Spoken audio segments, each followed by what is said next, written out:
Barbie just came out. Huge movie. I hope it's going to be a gigantic movie. With Rappin' Rockin' Barbie.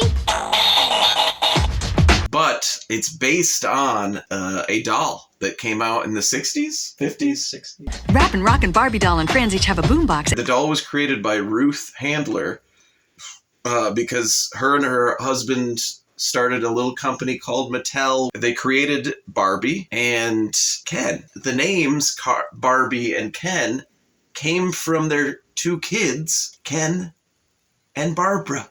Ken Handler, who directed this movie, he is the Ken.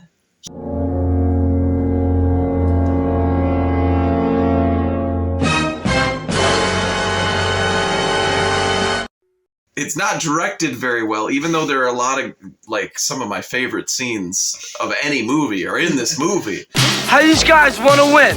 Look at them. These guys ain't just playing for Marvis, you know. Most of the actors are... just like kids off the street who knew how to breakdance. With a mix of porno actors splashed in there. And then Mario Van Peebles. There's a reason for that, because... Chuck Vincent. Chuck Vincent was the executive producer on this film, and he was a big-time hotshot in the porno industry.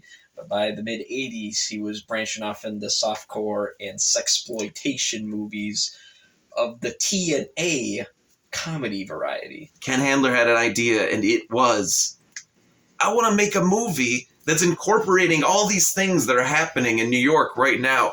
Because we've got breakdancing, we've got rap.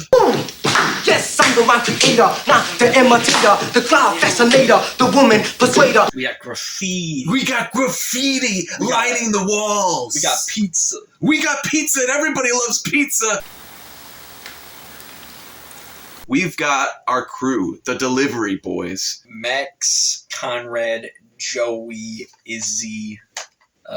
Those are like the main ones. There's a whole crew, but like the ones who actually get into shenanigans are Max, Conrad, and Joey. Yeah, and there are shenanigans. What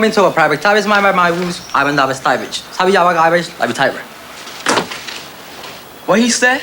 This weird abandoned building that they all live in and have punch fights and talk about their feelings and play chess and practice the moves. And they all work at the same pizza place, Ben's Pizza.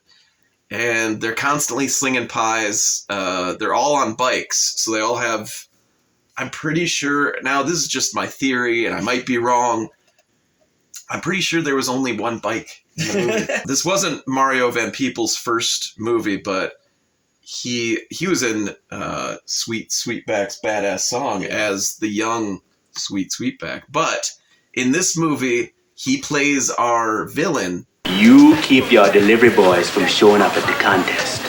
My guys can handle the other 4 with no problem. Spider. Yeah. And you don't want to mess with Spider. Because he'll shrink your head. And your dick. And he runs the other breakdancing crew. Because the Devil Dogs. We got the delivery boys and we got the Devil Dogs. And they're both great. Spider comes to the pizza shop, Ben's, and he talks to Angeline. Basically, Spider just threatens her, saying, I need you to make sure those delivery boys don't make it to the breakdancing competition. You gotta make sure they go on the worst deliveries possible. You're thrown into the lives of the delivery boys. One of them is like a premature ejaculator. I know what the problem with you was. What? You weren't concentrating. He's also like an heir to a vast fortune. Oh, He's yes. got the limo driver. He's basically playing Ken Handler. Then we have one of the kids is, he's very religious. He goes to the church a lot. You know, I never had nothing. I ain't never been nothing. I guess I thought I would never be nothing. But I guess when you think of all the billions of people out there, none of us is nothing. Us delivery boys, we could use some help, with this competition. I don't care if I'm a loser the rest of my life. Just let us get these $10,000 reward for the breakdance competition. And then one of them, he doesn't... It's like in the shadow of his brother. Yes. And one of them is a drunk who doesn't want to dance anymore. I think that's his brother. That's his brother, so he's not really... He also doesn't have a job. Yeah, he doesn't... Damn, man, ever since you stopped dancing, all you've been doing is drinking. She starts setting the boys off on their deliveries. And each one of these deliveries... Oh, boy! Do they deliver? Okay, what was the first one? I'm trying to remember... That was Max. He goes to a mansion, which apparently was Ken Handler's real apartment that he was in the process of moving out of because I guess his neighbors complained about the smell of garlic. So Max goes to this mansion, this fancy apartment, and gets involved with a woman played by Kelly Nichols, Ooh. who you may know from Toolbox Murders and many, many, many other movies, which I'm sure you have some inkling as to what their origin is. She's kind of stuck in this house of a rich guy, and she holds the delivery boy hostage, saying, no, you have to stay with me and sleep with me, or I'll tell my daddy and he'll come with his dog and he'll kill you. What a nice pet you have. That's Spot. And he hates delivery boys. And then there's Daddy. Daddy? He stays in a little room right off the foyer almost all the time. And he's with the police commission. All kinds of hijinks ensue, and the rich daddy comes home, even though I think he was home the whole time, and starts chasing the maid around and telling her to, service him through the glory hole that he has built into his house. Like, I would like to know... Wait a minute, so this is Ken's house. That was Ken's glory hole. You'll do what you're told. You know what comes next?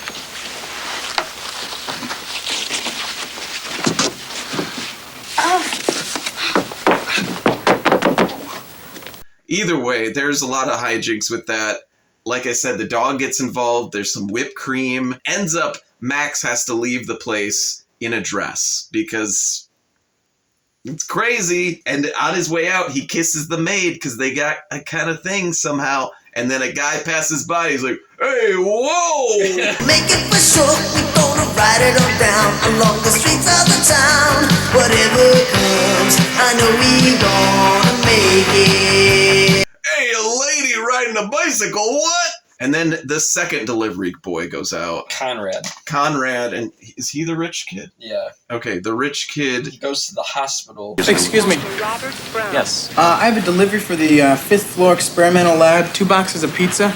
You can take them right down the hall. It's the second door on your left. Second door on the left. Thanks. Dr. Harvey. Hey, and good luck.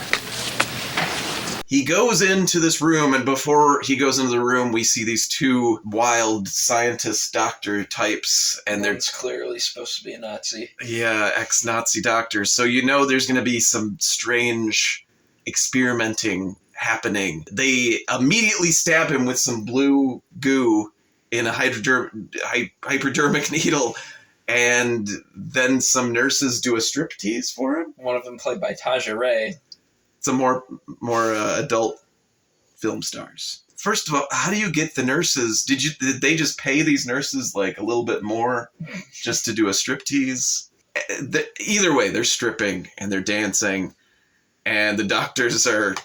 I don't know what is this experiment? This is supposed to be like it's probably like a Viagra supplement or something, right? He ends up having a boner. Yeah. The rest of the movie, pretty much. What gives him a boner, though, is a woman singing some really cheesy song to him.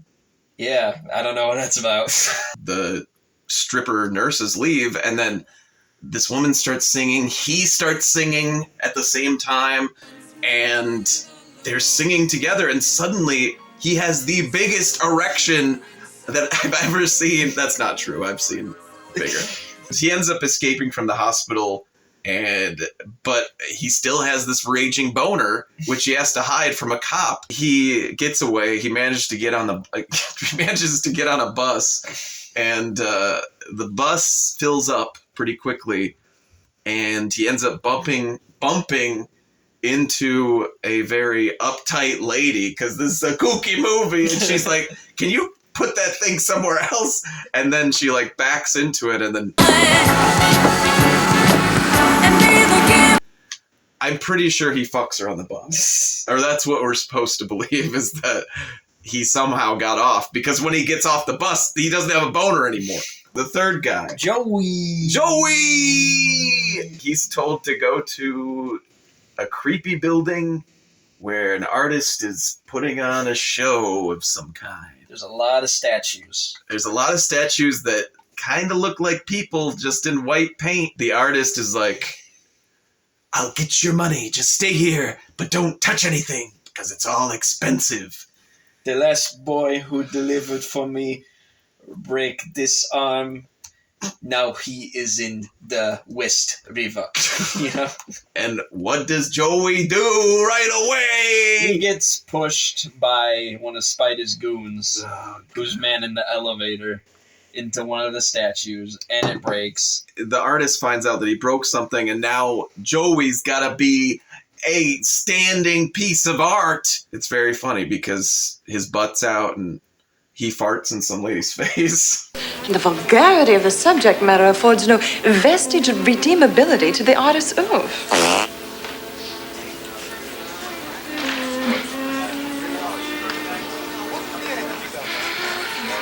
I say this a lot, but I love any movie that has an art gallery in it. I love it. Either way. Especially in the 80s when... Yeah, when the art is weird and erotic for whatever reason. Either erotic or like really pompous and just terrible, and everybody's like, I wonder what he was meaning with this giant backdrop of a woman's spread eagle. All of our delivery boys, or most of our major delivery boys, are caught up because of Spider's malfeasance. Finally, Angelina gives up that she has sent our delivery boys out on extremely, possibly dangerous situations. And so they go out to try to find them. Meanwhile, while everything's coming together, under the Brooklyn Bridge, we got a break-in contest. They wiped out! Total! They in no man's land! Oh, shut the fuck up, man! Shit! Ladies and gentlemen. About to happen, but the boys are still distracted, and Spider's crew is getting ready, and they're all set, and they got their moves, and they're making chili over there for some reason. So there's a big pot of chili. But so this just sounds so great. A breakdancing competition underneath the Brooklyn Bridge, and they really filmed under the Brooklyn Bridge, which apparently was super freezing, and everybody was uncomfortable and unhappy. But it looks fantastic. Spider's crew, they're all like, they're not gonna show up. But here we go. The boys trickle in one after another. Throughout the entire movie, we've had incredible dancing, incredible breakdancing by these kids that they were known in this movie and on the streets of New York. But that's it. They never had another shot.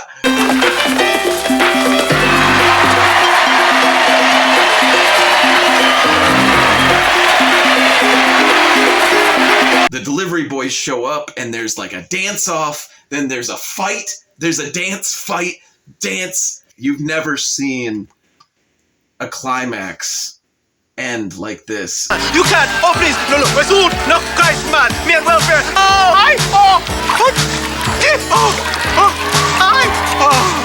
Me suit!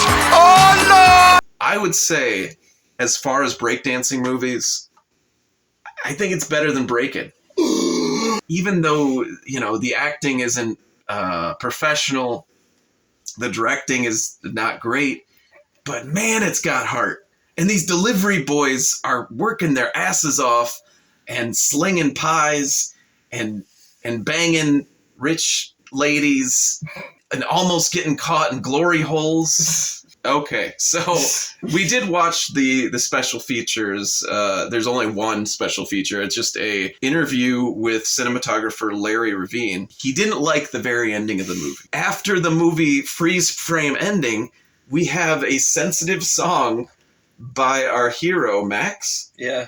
He sings this very slow and sensitive ballad. With my friends, the hellos and goodbyes, a gang of crazy guys. And this song just goes on and on. You're just like, where is this going? What is happening? And then it ends.